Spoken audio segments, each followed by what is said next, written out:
Good evening, everybody. Scott Stevens here on another perspective, and I'll tell you everything that's going on behind the scenes because this thing did not want to happen. Lots and lots of strange resistance in odd places. So we'll see how it goes. We'll honestly see how this baby flies.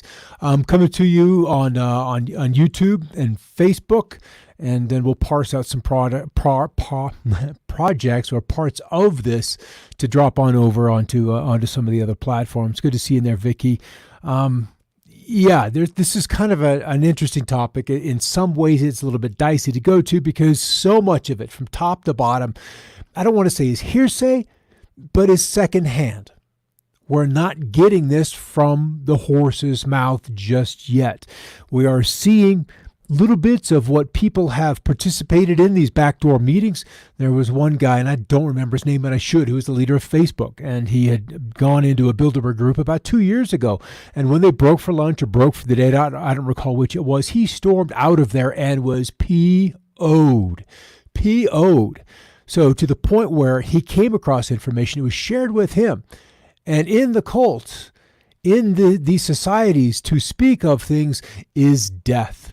So he agreed to that, was informed of the plans, of the progresses, but then could not do anything about it but play his role because he accepted a part of it. So it becomes a rather challenging situation for those folks who know, whether just, somebody lets go and they talk to him about it, and then, they don't know what to do with that information. It becomes a bit of a challenge. And we're in that same way, where we've got to figure out how to negotiate what remains unseen. Though, with a periscope, a pair of binoculars, maybe a drone on high, you can see that something is coming over the curvature of the earth, coming over the horizon towards us. And we wonder exactly what we can do. Because as we prepare for storms, you prepare for a snowstorm differently than you would prepare for an earthquake. And earthquakes tend to come upon an area, a region, suddenly. So snowstorms we can see and prepare for. Those are easy. Milk and bread get evacuated out of the store. The shelves are empty because everybody knows it's coming. An earthquake is an entirely different beast. You can bring stuff back from the store, but will your house even have a foundation, a roof, utilities? Those kind of things are very, very different when you're talking about preparation. Good evening, Jane. Good evening, Robin and Vicky. Good to see you on there. So every artisan has a favorite set of tools at their disposal for the required job. This is what I'm talking about. What is the job that we will be confronted with? What job lies ahead, and what tools will serve one best when navigating the great reset that we are beginning to hear is not that far ahead?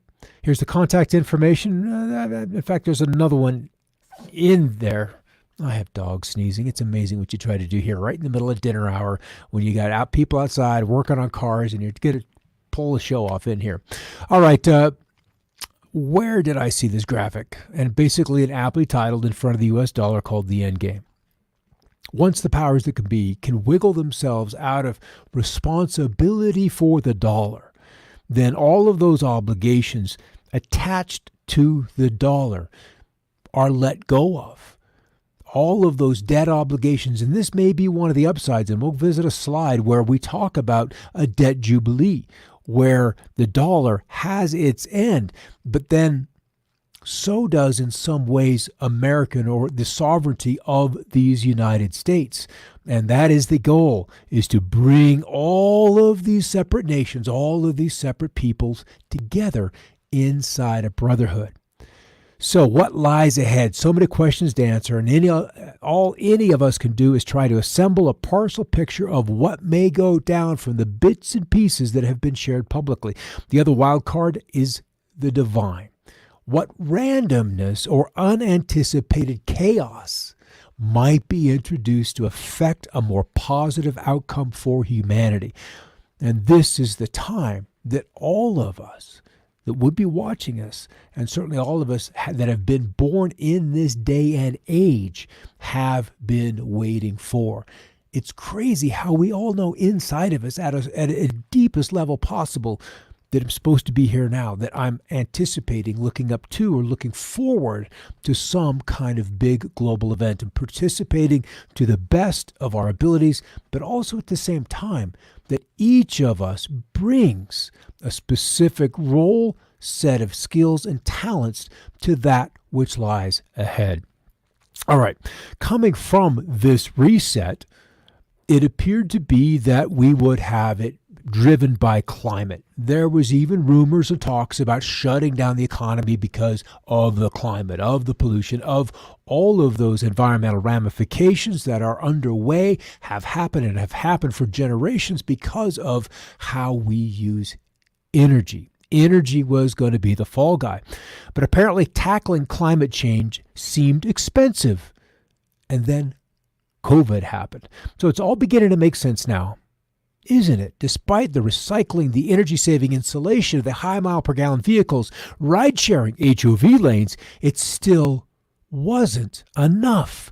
It wasn't enough, and it was perceived that the plug had to be pulled on all of it. We didn't all bite on that climate apple. We didn't bite the tree of knowledge, and so we had been served up a virus. No, so this is a continuation of that Salon article, and that was the question behind a new paper published last week in the journal Science. And according to the analysis, the money countries have put on the table to address COVID-19, with the money that they've put on far outstrips the low-carbon investments that scientists said were needed in the next 5 years to avoid a climate catastrophe by an order of magnitude.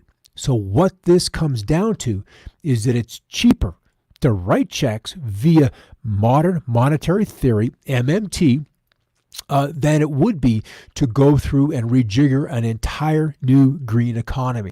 That we can pull the plug on this one, and then we'll achieve those CO2, those climate goals in this transition.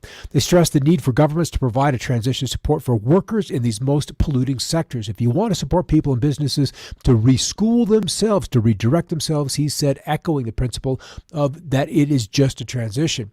An assistant professor, Mark Paul, of economics and environmental studies at the College of Florida, New College of Florida, mind you, said the study helped illustrate the economic feasibility of climate action, but criticized the comparison between a one-time stimulus injection and the sustained investment needed for the energy transition. It's comparing apples to oranges, he said. Extraordinary COVID-19 stimulus spending has been necessary, but exceptional, a one-time shot, as he put it. A holistic climate response would have addressed all sectors of the economy, not just energy, and then normalize a much greater annual expenditure of up to 5% of the global gross domestic product each year for at least the next 10 years, he explained. Ideally, Paul said these injections would recur automatically each year until the economy was fully decarbonized and the unemployment rate was back again below 3.5%. This proposal he and several other climate experts had made in March back to the Congress. Now, if we take one measure, and it is this topic which garners so much attention as we look at Congress, as we look at the media, and that is the Arctic and the sea ice. And if we can look at 2003, this was the minimum at what point the sea ice achieved. This is the extent of times 10 to the sixth kilometers squared, so square kilometers, so about a million, essentially a million square kilometers. So we can see it not every year, but the progression has definitely been down. The only year lower than 2020 was back in 2012, and then we had some building back up into 2013, 2014, and then we began to 15 and kind of melt back off. So we had a little bit of a cool down as we went through the last lower part of the previous solar minimum, but 2020 has certainly been low. And this year, we have built that ice back at a slower pace. And this was only back to about the 23rd of October is the end date on this particular chart. So we are at the lowest ever. So what we're recognizing is the sea ice is melting back slower. And that is kind of their headline. There are other studies out there, and we've shared with you in previous broadcasts, that once the sea ice is gone, when it's gone, then all of that fresh water will begin to drain down through Newfoundland and Greenland. And that will shut down that North Atlantic thermocline and begin a whole other series of cascading effects. And indeed, when we look back in time through sea sediments and oxygen isotopes, this has happened. That is the exclamation on top of the temperature spikes, and then there's always a fat drop back. So one way or another, climate will remedy itself, or we jump on board and begin to assist what will ultimately be the cool down. So Time Magazine last week, we had this as well, talking about the Great Reset. And then The Economist just today, basically on the cover that came out, Halloween, over the weekend, why it has to be Joe Biden. Otherwise, the flag ends. And it's interesting because they can blame the failure of the empire, of the nation, on two things. Either it's Trump or it's climate and debt. Either way, it fits the agenda. And ultimately, Barron's just yesterday saying the winner, doesn't matter who wins the election, it is Fed Chairman Jerome Powell has the stabilizing force for the economy and the market. It's interesting that they took this point of view with Jerome Powell because I believe there's a Barron's article just yesterday stating that it was Congress that mattered with the markets. And maybe this is more the long-term view, and I could give them that. But it was Congress and stimulus, no stimulus, stimulus, no stimulus that was driving the ups and downs, almost the hourly ticks of the market. So as we come to a reset, I have to ask, what don't they have that they want? What do we still have that they don't want us to have? And what does an unnecessary lockdown, and maybe it is necessary, depending on, I can say this and it would be a little bit of a smart-ass joke. It depends on if you're a Karen or not. Interesting today, the most named, the females, as they vote for the two presidential candidates. Nancy's voted for Trump, whereas Karen's, literally the most popular name voting for Biden, was Karen. It's just funny how the universe works. So back to, what does unnecessary lockdown accomplish? And I kind of anticipated that we were going to get some of these answers, not necessarily immediately, but as we kind of listened in and had maybe defectors come out of Davos, or maybe it would just be a press release saying this is what's going to happen, this is how we're going to accomplish this reset. But the meeting was rescheduled, much like our town's Halloween party last night. It was canceled because we care. So during the week of 25th of January, the forum will digitally convene high-level Davos dialogues where key global leaders will share their views. So I kind of think the policy discussions, unless maybe it just simply will not be safe for them to convene, to travel, as we're in the midst of another lockdown, even though, as a rule, they tend to lock down, they tend to travel privately, so that's not a problem. I had to throw this in there. This came up on Discord in one of the groups that I follow. So I find that when I rant and caution about privacy, about how truly little we have of it left, I'm often perceived like one of those wild-eyed, wild-haired doomsday preachers, people who, the people avoid on the sidewalk, and a vast chunk of the populace couldn't care less. Surely, and this is an interesting username, deleted user, #000, surely you've forgotten that the vast majority of people are not in control of their minds and readily just take the download from the media, schools, and experts. Remember, the word government is from two Latin words, gubernance, or gubernare, control, and mentis, the mind. It takes strength and courage to see through the tyranny of the matrix of deception. Interesting, and I'm curious, and a curious mind that questions why things are the way they are. And that's the big thing, the questioning mind. And this, my friends, is what I think they do not want us to possess long term, is that questioning mind. Have you seen that 8th grader test from, 1910? It was a hard test. We, 100 years ago, were far smarter than we are now.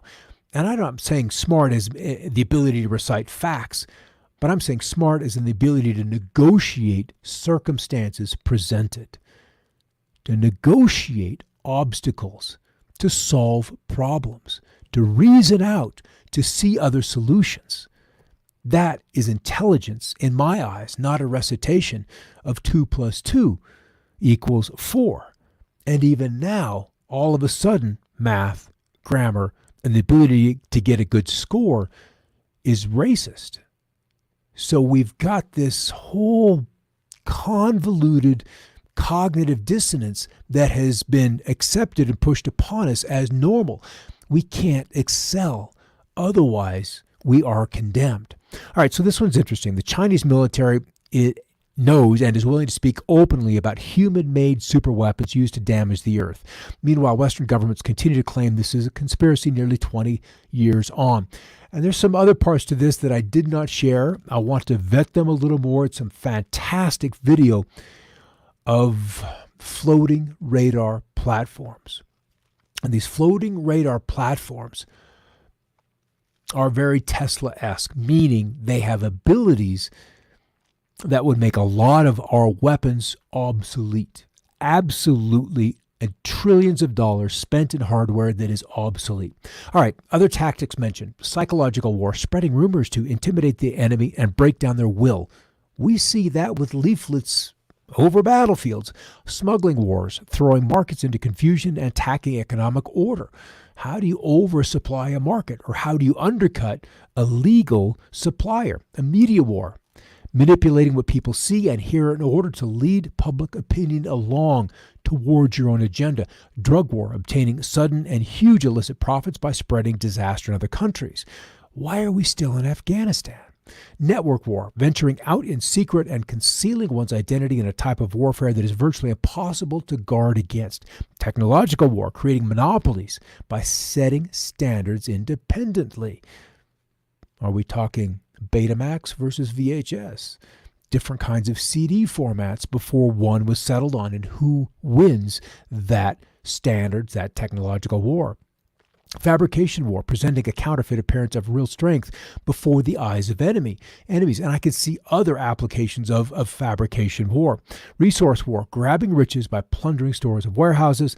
Economic aid war, bestowing favor in the open and contriving control matters in secret. Cultural war, leading cultural trends along in order to assimilate those with different points of view. This is big time underway, especially in the European countries. International law war.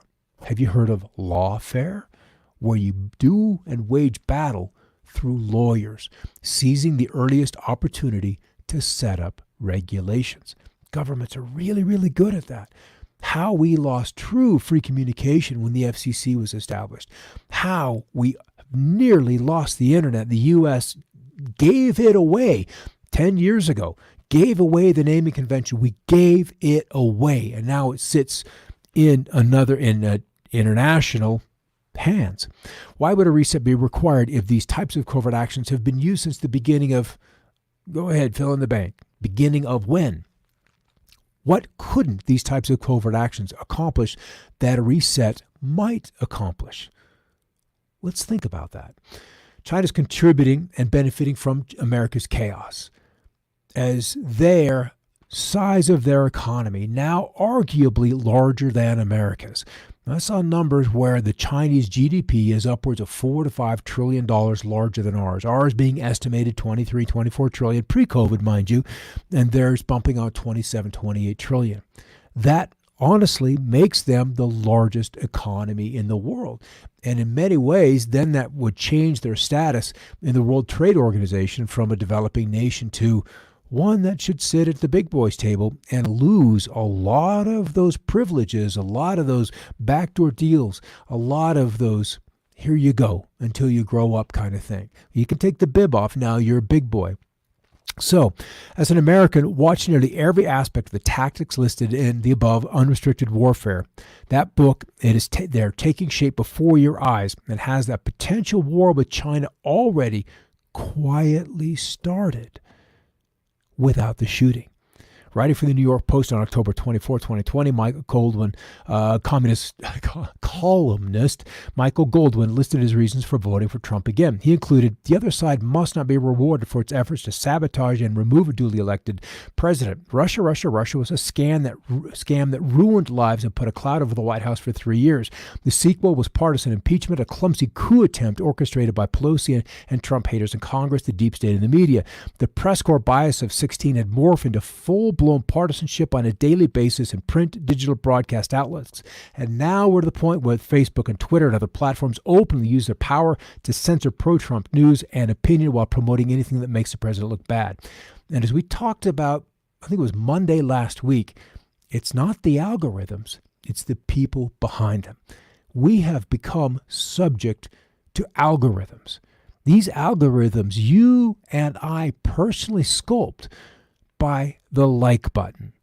The like button then goes back into the algorithm, and in order to keep you engaged with that platform for the longest period of time, it will continue to feed you not unbiased information, but information you will gladly consume, truthful or not truthful.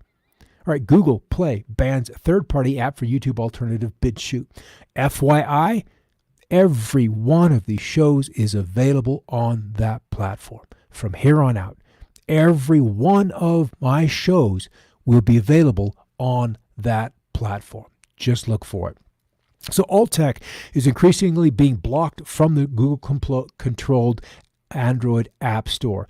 So it's they can keep you from being in the big boys, but even now they're trying to and have tried to keep those discussions as minimal as possible that would counter the primary narrative. Afghan poppies, yes, you got it. If you can't get the money from Congress, we have to find another means of trafficking with high profit items. That's it. Russia couldn't hold it, and we couldn't hold it before that. So there's something highly valuable about that train outside of the point that the mineral content of Afghanistan alone is worth $2 to $3 trillion. But haven't we nearly spent that much in the last 20 years being all bellicose, or being over there and being the man? So it's kind of crazy. All right, let's go back to the Fed, because that institution either has to stand behind the reset and participate in it, or be swept away. It's put itself in a corner in how, in combination with Congress, in combination with trying to be all things to all people, that, and I guess the other part of it is, if you don't have to pay the debt and it's left to the next generation, it's a lot easier to spend. So in an economy that requires $5 of debt to create $1 of economic growth, changes to interest rates have an immediate impact on consumption of growth. What this goes to, and you can read through it here, you can pause the show and read through them, is about rising interest rates. What is the true value of money? And as money begins to slow, almost coming to a stop, as it does when you go through a lockdown, what value money used to have isn't held across the change in velocity. Where I think the money velocity peaked in either 89 or 79, right back in then. It has been slowly on a descent since then. And it's interesting that almost mirrors very, very closely interest rates.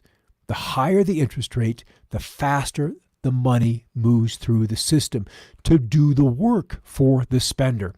So what we're seeing is the Fed Reserve is not in a position to where it can raise interest rates. It would simply bankrupt the system.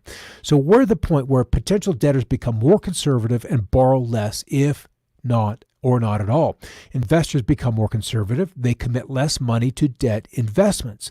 Producers become more conservative and reduce expansion plans. Consumers become more conservative and save more and spend less. I'm guilty. These behaviors reduce the velocity of money, which puts downward pressure on prices. Money velocity has already been slowing for years, a classic warning sign that deflation is impending. And the only way a Ponzi scheme works is if we have inflation. With new money coming in, new debt coming in, new borrowers, taking on the liability of having to commit new work into servicing that debt. If you don't get people showing up to buy cars, homes, stocks even at this price, then the whole system slowly becomes it comes apart at the seams. So clearly, deflation is impending.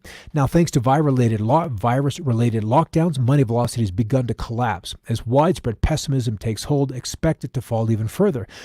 And the summary is simply the Federal Reserve has no real options unless they're willing to allow the system to reset painfully. Unfortunately, given how we have a decade of experience of watching monetary experiments only succeed in creating a massive wealth gap, maybe we should consider an alternative.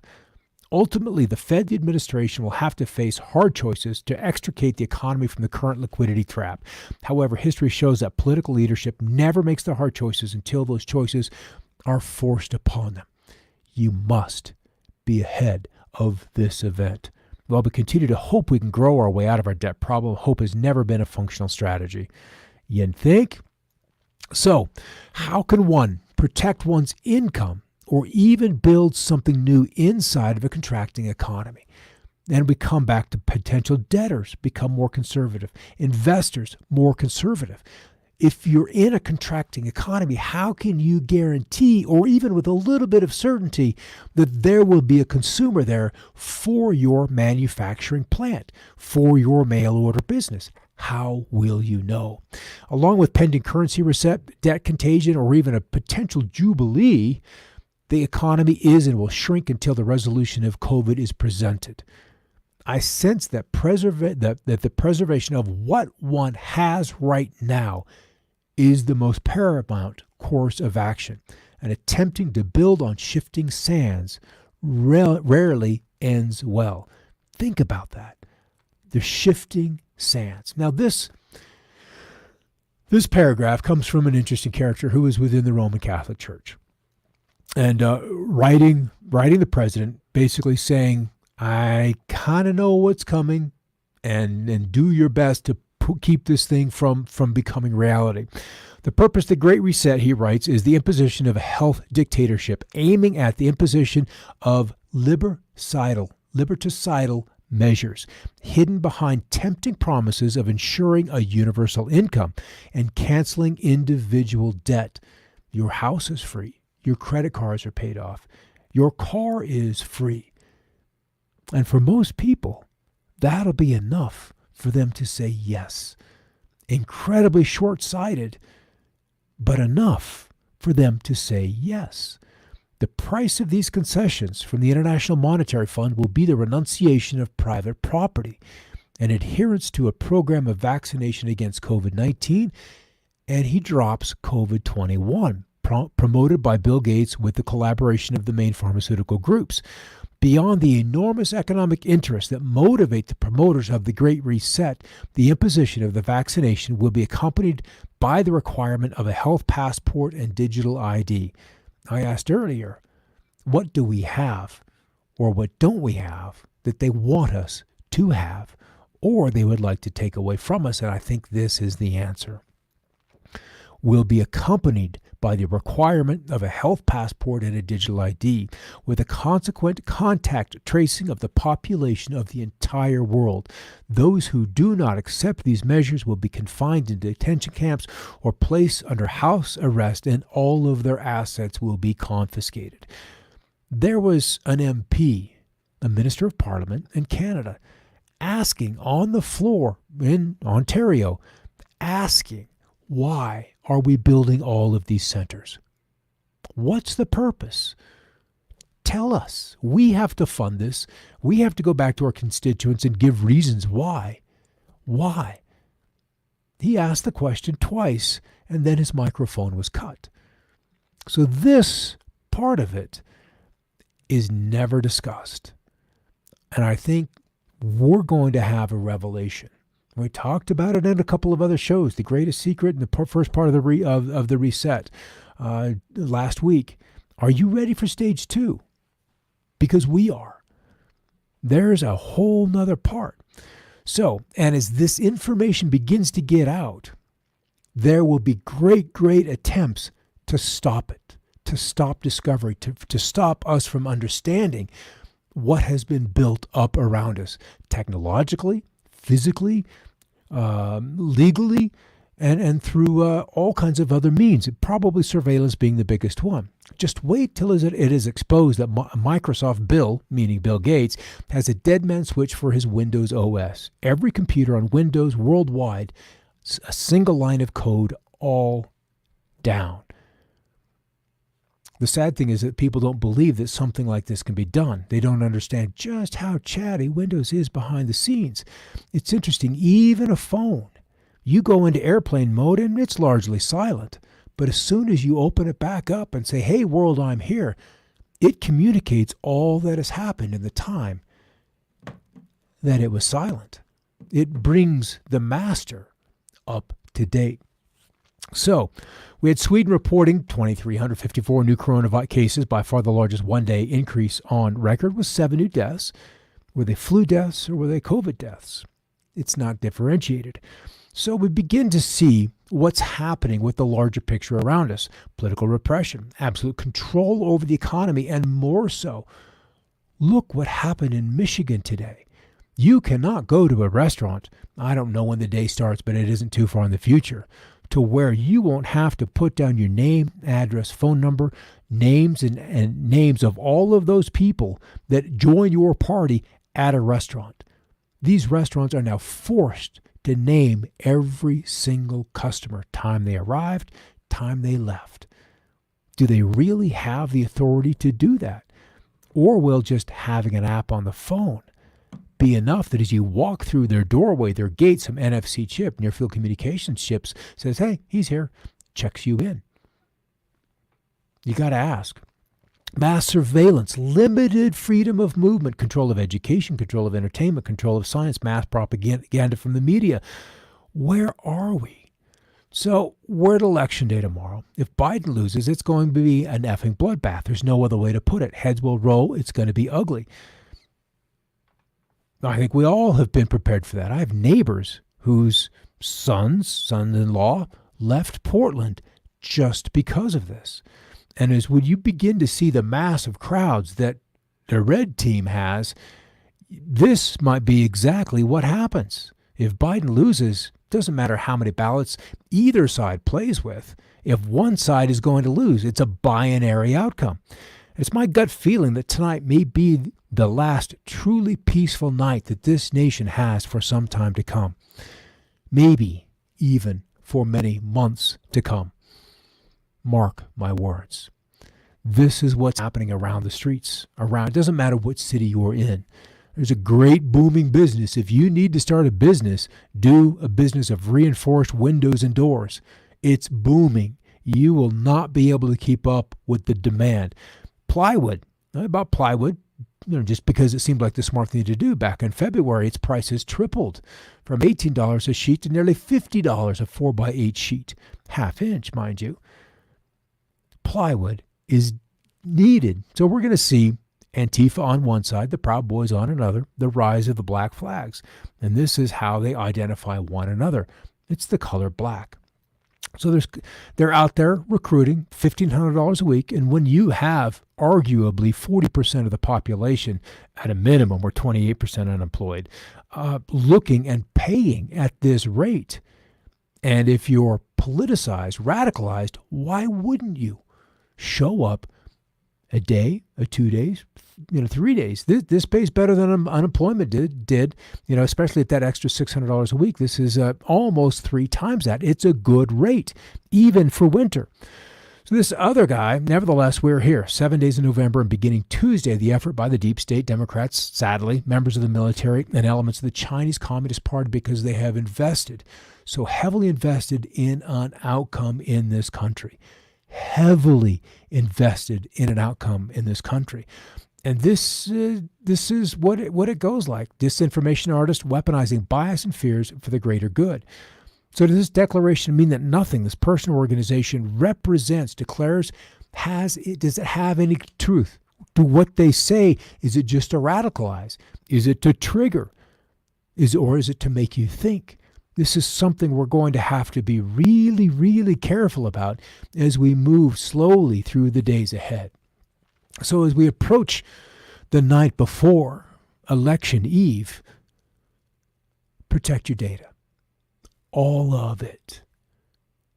If a virus gets in the system, again, China had a big investment in this country. They allowed so much to happen, and the rug has been pulled out from that, and they're not going to let that go.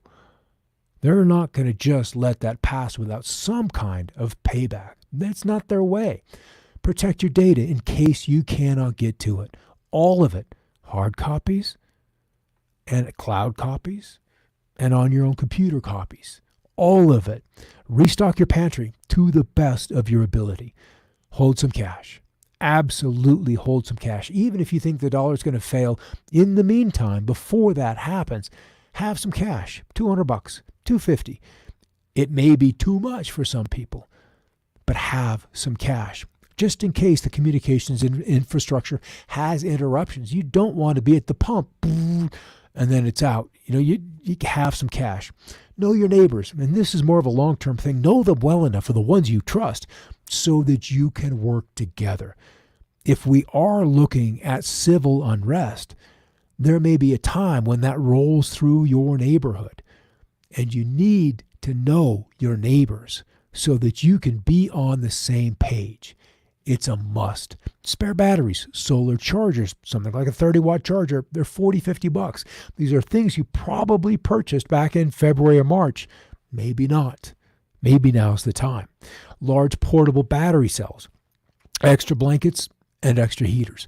Because if communications goes down, power will probably be right behind it. And if we end up with civil unrest, the mentality, the energy is not constructive, but destructive. And when people are in the throes of those passions, who's to say what gets cut and what doesn't? It's unpredictable. And keep your vehicle full of gas, just in case. You're going to need a whole lot of patience, understanding, and serenity when dealing with others. Even within your own family, you can see where there are divisions. It's been that way, not just today, not just tomorrow, not just next week, but for the past weeks, maybe months, and maybe it's been a couple of years now. And ultimately discernment, and that can only be utilized in the moment. And that usually only is available with wisdom. And that's the wisdom of some age, of some time. That's going to be the tough one. Have the chickens finally come home to roost in America? I can hear the roosters crowing. Something's coming, and we're to that point. It's almost been promised. It's been promised that one way or another, somebody's going to have a bad night tomorrow, and we'll try to stretch it out. Someone's going to have a bad night, and we need to be able to deal with that temper tantrum. All right, so some other shows we have here on Metadime. Vicky, she's over there in the comments. You see her right there, second for the bottom. That's right. Her coffee break show, 11 o'clock Mountain Time. And Tracy Wilson from Australia has her Unlocked show where we give you some business tricks and tips on how to get that business that you may need off the ground. We're to that point where the big job, we're already seeing a lot of office space. I think San Francisco office space occupancy is upwards of 17%. Hasn't been that high in every bit of 2 decades, and it's climbing as the people flee the city. With or without jobs, they're just getting out. They're bugging out.